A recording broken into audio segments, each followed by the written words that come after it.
ہم اس محنت کے ذریعے سے کہاں تک جانا چاہتے ہیں؟ ہم وہاں تک جانا چاہتے ہیں جہاں پر حضور صلی اللہ علیہ وسلم امت کو چھوڑ کر گئے تھے۔ آپ امت کو دو بنیادوں پر چھوڑ کر گئے تھے۔ ایک تو ہر فرد امت میں پورا دین اپنے حقیقت کے ساتھ زندہ کا۔ دوسری بنیاد ہر فرد امت میں یہ تھی کہ اللہ کے دین کے مقابلے میں اپنی جان اور مال کو بے قیمت بنایا تھا، اور ہمارے مال کی کوئی بھی قیمت نہیں ہے اللہ کے دین کے مقابلے میں۔ ایک کا تقاضا ہے تو ایک لگائیں گے، 1000 کا تقاضا ہے تو 1000 لگائیں گے، اور جھاڑو مار کر لگانے کا تقاضا ہے تو جھاڑو مار کر لگائیں گے۔ مدینہ منورہ کے انصار نے جو فیصلہ کیا ہے وہ معمولی فیصلہ نہیں تھا۔ حضور صلی اللہ علیہ وسلم کو مدینہ لے جانے کے معنی یہ تھا کہ سارا عالم ان کا دشمن ہوگا، ان کے بڑے بڑے شرفا قتل ہوں گے، اور ان کو بہت سارے حالات اور آزمائش سے گزرنا پڑے گا۔ اور آپ دیکھو 10 سال میں کس آزمائش سے مدینہ گزرا ہے وہ آپ کے سامنے ہی۔ لیکن صحابہ نے یہ طے کیا تھا کہ محمد صلی اللہ علیہ وسلم کی حمایت کے لیے ہم جو کچھ کرنا پڑے گا اس کے لیے کرنا تیار ہے۔ اسی لیے آپ نے جب بیعت کیا تو آخری شرط بیعت کی یہ تھی کہ جب میں مدینہ منورہ آؤں گا تو میری حفاظت کے لیے وہ تمام وسائل تم اختیار کرو گے جن وسائل سے تم اپنے عورتوں کی اور اپنے بچوں کی حفاظت کرتے ہو، اس سے تم میری حفاظت کرو، اور میں اس کے بدلے میں اللہ تم کو جنت دیں گے، اور جس کی جنت بن جائے گی اللہ اس کی دنیا یقینی طور پر بنائیں گے، اس لیے کہ دنیا آخرت کا سایہ ہے۔ اس کی آخرت بنے گی، اس کے بناؤ کے اثر دنیا میں ظاہر ہوں گے۔ جس کی آخرت اجڑے گی اس کے اجاڑ کے آثار دنیا میں یقینی طور پر ظاہر ہوں گے۔ یہ دو بنیادیں تھی جس بنیادوں پر اللہ نے ایک چھوٹی اور ایک کمزور جماعت کے ہاتھوں اتنا بڑا کام لیا۔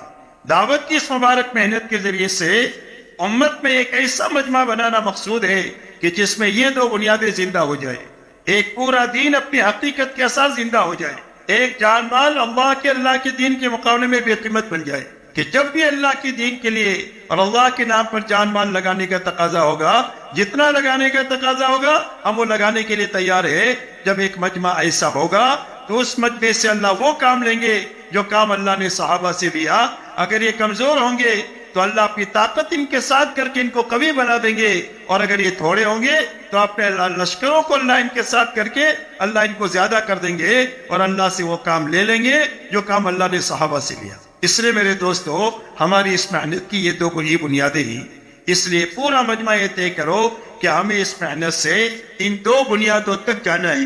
اب میرے محترم بزرگوں دوستو، یہ دو بنیادیں ہماری محنت کی منزل ہے۔ اس کو ہم منزل بنا کر چلنا شروع کریں گے تو یا تو اللہ ہم کو وہاں تک پہنچا دیں گے زندگی میں ہی محنت کرتے کرتے، اور جو پہنچ جائے گا وہ چمک جائے گا، اور اگر اللہ کو منظور نہیں ہوا، کام کرتے کرتے جلدی مر گئے اور وہاں تک نہیں پہنچے، تو اللہ تعالیٰ ان پہنچے ہوئے لوگوں کے ساتھ حشر فرما دیں گے، اور جو پہنچ جائے گا وہ بھی چمک جائے گا، اور جس کا حشر ان کے ساتھ ہوگا وہ بھی چمک جائے گا۔ اس لیے کہ اللہ کی داد و دہیش کا نظام یہ ہے کہ ایک آدمی نے حفظ شروع کیا اور حافظ بننے سے پہلے مر گیا تو اللہ اس کو حافظ اٹھائیں گے۔ ایک آدمی حج کے لیے نکلا کراچی سے، ایئرپورٹ پر احرام کی حالت میں مر گیا، اللہ قیامت کے دن اس کو حاجی اٹھائیں گے۔